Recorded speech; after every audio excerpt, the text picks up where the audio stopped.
Good evening. The most catastrophic cyclone any living Australian has ever seen will slam into North Queensland within hours. Tonight, Cyclone Yasi is roaring towards the cities of Cairns and Townsville, but the danger zone stretches 1,000 kilometres from Cooktown to Mackay and inland as far as Mount Isa. Yasi is now a Category 5, the highest level. Its full fury is expected to hit the coast around 11 p.m. local time, midnight in Sydney. Yasi is packing winds of 300 kilometres an hour.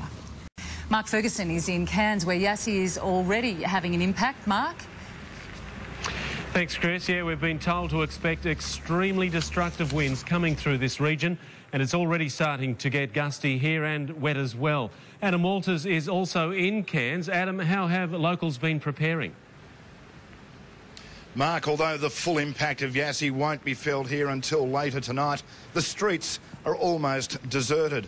But the authorities are still out there on loud hailers warning people to get inside and stay there. Many who have not fled have bunkered down in evacuation centres and are fearing that the Cairns of today won't be the same tomorrow.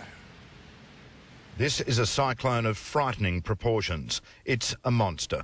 Twice the size of Cyclone Larry, the eye of the storm alone, almost 100 kilometres wide. Its 300 km/h winds will dump 700 millimetres of rain and create a storm surge up to 7 metres above high tide levels. This impact is likely to be more life-threatening than any experienced during recent generations. A terrifying sign of things to come, Yasi disappeared from the Bureau's radar when it knocked out supposedly cyclone-proof equipment on Willis Island off Queensland's coast. The people of Cairns are preparing for the worst. They'll be bunkered down for at least 24 hours until the cyclone passes. Police ordered residents in low-lying areas to leave. Yeah, just been told mandatory. So did the Premier. Do not bother to pack bags.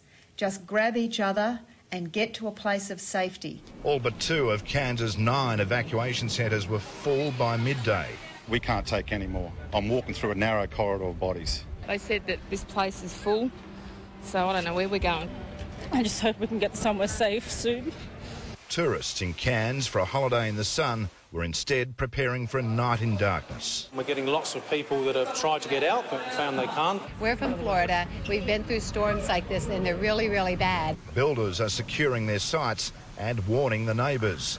Anything that's not tied down is generally a projectile. In the centre of town, they've been sandbagging, taping the windows, moving equipment. Very nervous. For some, the fear is overwhelming. We only opened 3 months ago, so it's a bit gut-wrenching, you know. Just got a call from the partner and the 4-year-old that the flights have been cancelled, so they can't get out either, so a bit nervous. The Lucky Last flew out before the airport closed at 10 a.m. after an all-night operation to evacuate Cairns' 2 hospitals. 280 patients were flown to Brisbane, the most critically ill taken by the Royal Flying Doctor Service. It's the largest hospital evacuation in Australia's history for a cyclone which could be our worst. The last Category 5 storm to cross the Queensland coast hit Mackay in 1918. 30 people died, most in the storm surge. To all of those who are in their homes, can I say I know that you are now in the thoughts of every Australian, and I hope that you feel that as a great strength in the many hours that are ahead of you. In Cairns, Adam Walters, 7 News.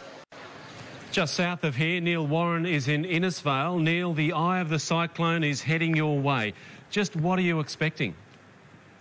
Well, later tonight, Innisfail will feel the full force of Yasi's destructive winds with perhaps an hour's respite if the eye crosses directly overhead. Then those wild winds will start again.